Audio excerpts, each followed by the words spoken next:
कृपया कहानी को पूरी सुने। कहानी अच्छी लगे तो लाइक एंड सब्सक्राइब जरूर करें। एक तो ये देखने में इतनी बदसूरत है, ऊपर से बांझ है। जाने कौन सी घड़ी में करण इस मनहूस को ब्याह कर इस घर में लाया था। सोचा था कि कोई रईस घर की राजकुमारी लाऊंगी अपने बेटे के लिए, पर जाने क्या काला जादू कर दिया मेरे बेटे पर, जो इस काली कलूटी के प्यार में पागल हो गया। सलोनी चुपचाप रसोई में काम कर रही थी और निर्मला जी ड्राइंग रूम में सोफे पर बैठी हुई बड़बड़ा रही थी।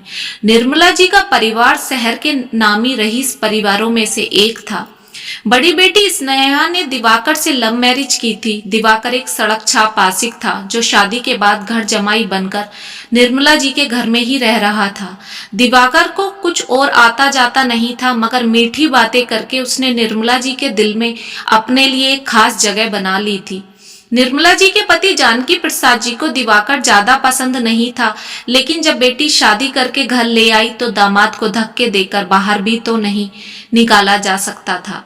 जानकी प्रसाद जी का बेटा करण अपने साथ पढ़ने वाली सलोनी से शादी करके घर ले आया, जो निर्मला जी ने सारे घर को सर पर उठा लिया। मगर वही काम पहले बेटी भी कर चुकी थी, इसलिए सलोनी को उन्हें बहू का दर्जा देना पड़ा। मगर निर्मला जी को सलोनी फूटी आंख भी नहीं भाती थी, पर जानकी प्रसाद जी अपनी बहू को बहुत अधिक सम्मान और प्यार करते थे। शादी के 4 साल बाद भी स्नेहा बच्चा करना नहीं चाहती थी, क्योंकि उसे अभी अपनी जिंदगी के मजे लेने थे। लेकिन निर्मला जी ने सलोनी पर 1 साल में ही बच्चे का दबाव बनाना शुरू कर दिया। करण और सलोनी की लाख कोशिशों के बाद भी सलोनी को गर्भ नहीं ठहर रहा था। डॉक्टर को दिखाने पर दोनों की रिपोर्ट सामान्य आती, लेकिन निर्मला जी को तो इसमें सारी गलती सलोनी की ही नजर आती। इस कान सुन या इस कान सुन, अगर 1 साल में तुझे बालक न हुआ तो मैं मेरे बेटे की दूसरी शादी करूंगी। निर्मला जी ने सलोनी पर फरमान जारी कर दिया।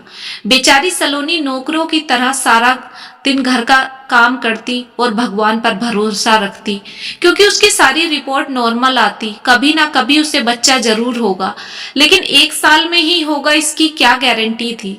सलोनी की बस एक ही ताकत थी, उसका पति, जो हर कदम पर सलोनी के साथ रहता।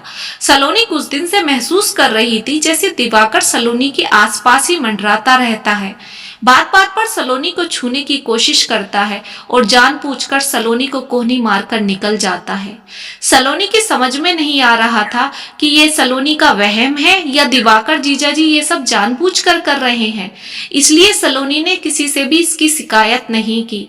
लेकिन सलोनी की चुप्पी का गलत मतलब निकालकर एक दिन दिवाकर ने सलोनी को सोते हुए बिस्तर पर पकड़ लिया। सलोनी ने करण समझकर किसी भी तरह की हरकत नहीं की। दिवाकर सलोनी की रजाई में घुस गया, मगर जैसे ही सलोनी के बदन पर हाथ घुमाया, उसके स्पर्श से ही सलोनी को एहसास हो गया कि यह करण का हाथ नहीं है। सलोनी कूदकर बिस्तर से दूर जाकर खड़ी हो गई। बत्ती जलाकर देखा तो दिवाकर रजाई में घुस रहा था। जीजाजी, आपकी हिम्मत कैसे हुई मेरे साथ ये गंदी हरकत करने की?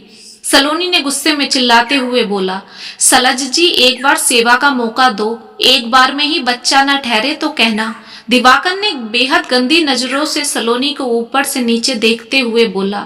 सलोनी ने एक जोर का चाटा दिवाकर के गाल पर रख दिया। इतने सारे घर वाले इकट्ठे हो गए। करमजली, तेरी हिम्मत कैसे हुई घर के दामाद पर हाथ उठाने की? अभी पैर पकड़कर दामाद जी से माफी मांग। निर्मला जी ने सलोनी को घूरते हुए बोला। पर मम्मी जी, एक बार सुन तो लीजिए, मैंने उन्हें क्यों चाटा मारा है? पहले माफी मांग, उसके बाद होगी सारी बात। निर्मला जी ने फरमान सुना दिया। इतने करण भी कमरे में आ गया।